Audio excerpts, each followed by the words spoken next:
اور یہ احتجاج جو اٹھا ہے اس کو ہمیں بہت دور تک آگے تک لے جانا ہے، لیکن اگر آپ اس کو توڑ پھوڑ کے ساتھ تعبیر کریں گے تو یہ احتجاج آگے تک نہیں چلے گا۔ جوش میں ہوش اپنا کھونا نہیں ہے، توڑ پھوڑ کسی بھی چیز کی کرنی نہیں ہے، اور کبھی کسی کو غلط برا کہنا نہیں ہے۔ دوسری بات میں نے بتایا تھا آپ کو کہ یہ فاشزم طاقت ہے، کوشش یہ کر رہی ہے کہ اس کو ہندو مسلمان کا مسئلہ بنا دیا جائے، لیکن نہیں، وہ ہمارے بھائی ہیں، ہم ان کے بھائی ہیں۔ اس ملک میں برسوں سے امن و شانتی پیار محبت کے ساتھ ہم رہتے ہیں اور آئندہ بھی رہیں گے۔ یہ جو روپ دینے کی کوشش کی جا رہی ہے، آپ ہرگز ان کو اس روپ دینے میں مددگار مت بنیے۔ ہمیں اپنے احتجاج کو آگے تک لے جانا ہے، اپنی لڑائی کو آگے تک لے جانا ہے، حکومت کے ایوانوں تک ہماری یہ باتیں پہنچانی ہے کہ ہم نے تمہیں چن چن کر وہاں تک پہنچا ہے، تم کوئی ایسے نہیں ہوتے جو ہمارے بارے میں فیصلہ کرو کہ کون کہاں رہے گا اور کس انداز سے رہے گا اور کس طریقے سے رہے گا۔ تم ہمارے نوکر ہو، ہماری آواز اٹھانے کے لیے ہم نے تم کو ایوان بالا اور ایوان زرعی میں بھیجا ہے۔ تمہیں یہ کوئی حق نہیں ہے کہ لوک سبھا اور راجیہ سبھا میں بیٹھ کر وہاں کی چیزوں سے لطف اندوز ہوتے ہوئے ہمارے خلاف تم یہ فیصلے کرو۔ تمہیں ہرگز ہم اس کی اجازت نہیں دیتے۔ ہم چن کر تمہیں پہنچانا جانتے ہیں تو تمہارا دامن کھینچ کر تمہیں واپس لانا بھی ہم جانتے ہیں۔ یہ جوش اور یہ ہوش اور یہ جاگروکتا، یہ تمام چیزیں اپنے اندر پیدا کیجیے۔ مسلمانوں کب تک یہ غفلت کی زندگی گزارو؟ ہاتھ ملائیے، جائیے ہمارے برادران وطن کے ساتھ، ہندوؤں کے ساتھ جا کر ہاتھ ملائیے، سکھ اور عیسائیوں کے ساتھ ہاتھ ملائیے اور انہیں جا کر کہیے کہ اب سوال ہمارے ملک کے سنویدھان کا ہے، اب سوال ہمارے ملک کے قانون کی حفاظت کا ہے۔ ہم اور آپ قدم سے قدم ملا کر جب آگے بڑھیں گے، دشمن کی طاقت نہیں ہے کہ وہ ہمارے سنویدھان کو کھلواڑ بنا سکے۔ یہ سنویدھان ہے، یہ سنویدھان اور یہ قانون ہے کہ جس نے مجھے اور آپ کو یہ ووٹنگ کی اجازت دی ہے۔ اگر یہی نہیں رہے گا تو میں اور آپ بھی نہیں رہیں گے۔ لہٰذا اس کی حفاظت کرنی ہے میرے بھائیوں، اور اپنے اولادوں کو بھی اس سے واقف کراؤ اور انہیں بتاؤ کہ دیکھو تمہارے باپ داداؤں نے جب اس طرح کی ظلم و ستم کی ہوا چلی تھی تو تمہارے باپ داداؤں نے یہ آواز اٹھائی تھی تاکہ تمہاری اولادیں اور تمہارے نسلیں تمہیں بزدل اور کاہل نہ کہیں۔ یہ اپنی اولاد کو تم بتاؤ، اس کی ضروری ہے، ورنہ یہ قوم اور یہ امت آپ کو کبھی بھی معاف نہیں کرے گی، اور وہ حالات ہوں گے جو اندلس اور میانمار کے اندر ہوئے تھے۔ لہٰذا میرے بھائیوں، آواز اٹھاؤ، ہوش اپنے اندر باقی رکھتے ہوئے ایک قسم کا جوش پیدا کرو، ایمان حرارت پیدا کرو، اور ایمان حرارت پیدا کرتے ہوئے اس ملک کے قانون کی اور اس ملک کے آئین کی حفاظت کرو، ورنہ کیا ہوگا؟ یہاں خوشبوؤں کی رفاقتیں نہ مجھے ملی نہ تجھے ملی۔ یہ ملک خوشبوؤں سے بھرا ہوا ہے، ہر دھرم کے لوگ رہتے ہیں، ایسا لگتا ہے کہ ایک باغ کے اندر قسم کے پھول ہیں، اور کوئی ایسا مالی اس کے اوپر سوار ہو گیا ہے کہ جو ایک طرح کے پھول کو باقی رکھ کے تمام پھولوں کو مسلنا چاہتا ہے، اور آپ ایسا ہرگز نہیں ہونے دیں گے۔ اس لیے کہتے ہیں یہاں خوشبوؤں کی رفاقتیں نہ مجھے ملی نہ تجھے ملی، وہ چمن کے جس پہ غرور تھا نہ تیرا ہوا نہ میرا ہوا، وہ خواب تھے جو میرے ذہن میں، نہ میں کہہ سکا نہ میں لکھ سکا، کہ زباں ملی تو کٹی ہوئی کہ قلم ملا تو لکھا ہوا۔ یہ صورتحال پھر امت کا تمہارے ساتھ فیصلہ کرے گی، اور امت کہے گی کہ یہ بزدل قوم تھی۔ لہٰذا میرے بھائی اپنے آئین کی حفاظت کرو، اپنے ملک کی حفاظت کرو، ایک ہو جائے۔ علامہ اقبال نے فرمایا تھا ایک ہو جائیں گے تو بن سکتے ہیں خورشید مبیں، ورنہ ان بکھرے ہوئے تاروں سے کیا بات بنے؟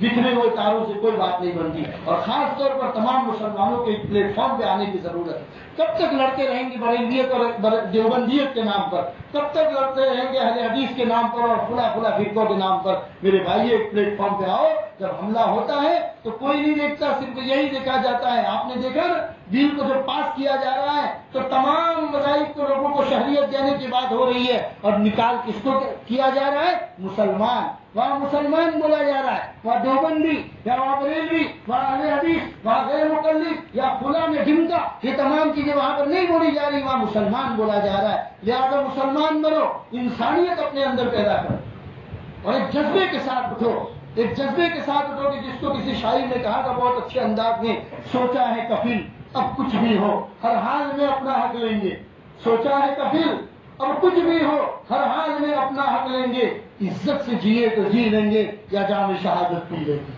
یہ جذبہ آپ کو اپنے اندر پیدا کرنا پڑے گا، ورنہ بزدلی کے ساتھ اگر جینا چاہو گے تو زیادہ دین تک جی نہیں سکو گے۔ آج میری باری ہے تو کل تمہاری باری ہے، اور اس طرح ہر ایک کی باری آ سکتی ہے میرے بھائیوں۔ لہذا احتجاج یہ دنیا کے اندر بہت مؤثر ہوتا ہے، اور اس کی تاثیر کو ہمیں دوبالا کرنا ہے اور لوگوں کے اندر اس کی تاثیر کو پیدا کرنا ہے۔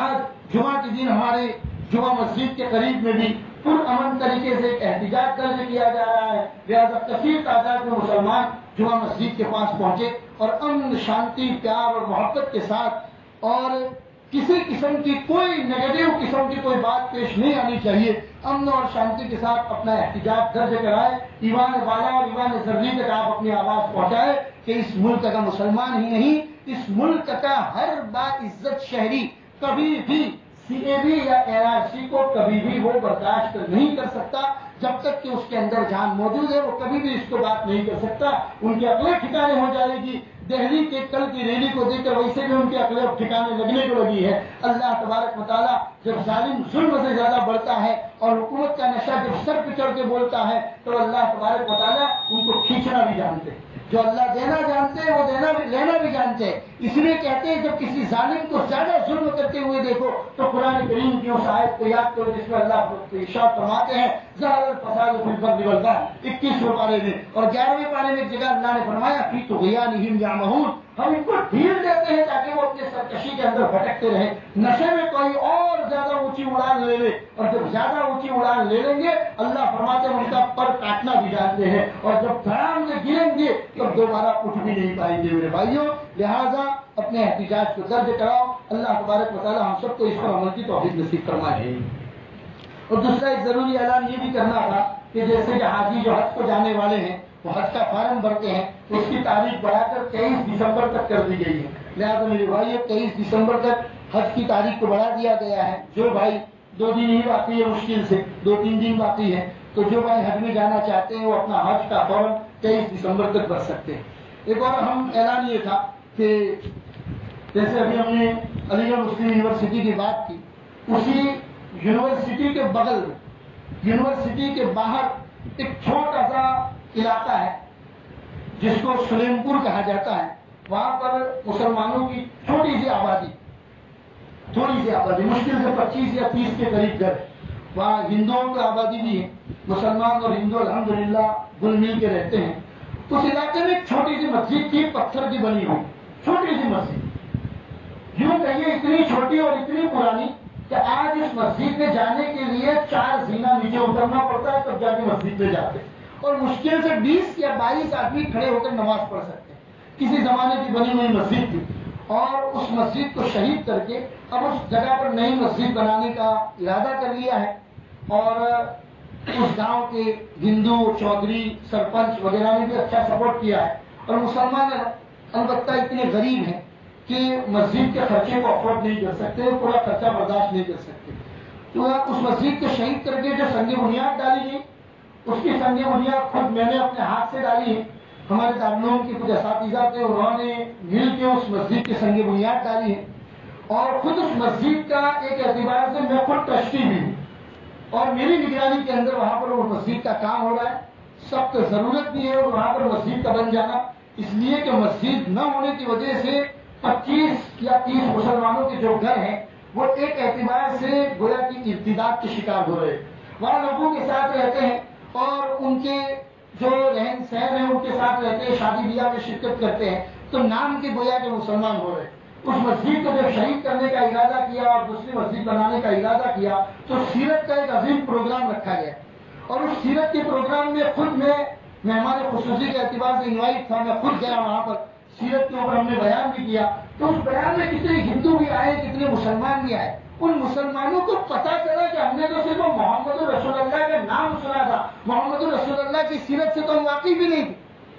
رات کو تقریباً 2-2.5 گھنٹے تک یہ بیان چلا تو لوگوں کو پتا چلا، اور ایک اعتبار سے ایمانی غیرت اور ایمانی حلاوت ان میں جاگ اٹھی ہے، ان مسلمانوں کو دوبارہ آباد کرنا ہے۔ لہٰذا میرے بھائیوں، اس مسجد کی تعمیری کام کے لیے ایک مولانا یہاں پر تشریف لائے ہوئے ہیں، خود میری نگرانی کے اندر وہاں پر وہ کام ہوتا ہے، اس کی ایک ایک رپورٹ، یہاں تک کہ کتنا سیمنٹ آتا ہے، کتنی ریت اور بالو آتا ہے، اور کتنی کپچی آتی ہے، کتنا لوہا آتا ہے، اس کی پوری رپورٹ، اس کی بل، یہ تمام چیزیں میرے پاس آتے ہیں، میں اس کی نگرانی رکھتا ہوں۔ لہٰذا آپ تمام لوگوں کو، حالانکہ بھروچ میں 3-4 سال سے کام کر رہے، پہلی مرتبہ انہوں نے دار ارقم میں ارادہ کیا ہے، میں خود نہیں چاہ رہا تھا کہ میں اعلان کروں، لیکن کچھ لوگوں سے مشورہ کیا تو لوگوں نے کہا کہ نہیں آپ اعلان کیجئے۔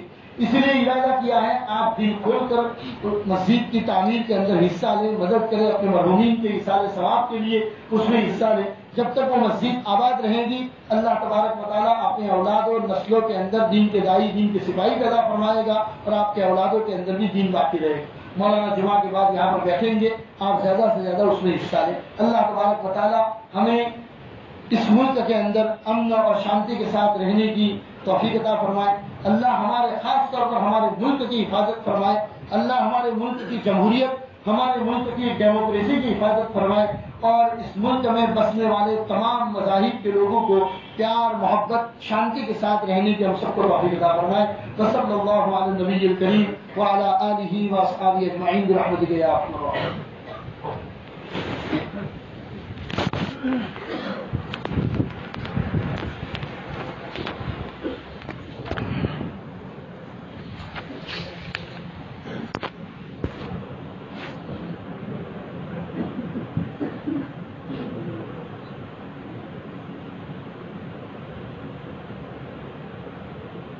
جزاک اللہ۔